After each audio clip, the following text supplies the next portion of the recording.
We are going to make onion toku rice cake. For this, we'll heat oil in a pan. We'll add garlic and saute it till it gets brown. To this, we'll add Farms to Family's onion toku paste, around 1 tablespoon, and saute it well. To this, we'll add 1 cup rice. To this, we'll add some salt and red chilli oil by Farms to Families.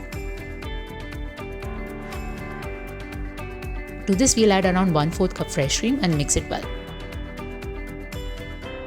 Now we'll take a cake tin and we'll add the rice in it. Make sure we flatten it from all sides.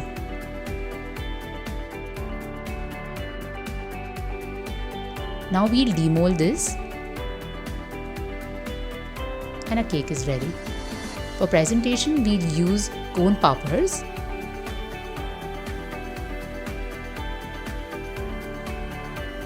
And we'll add sauteed vegetables on top of it to add a little crunch to the cake. And it's ready.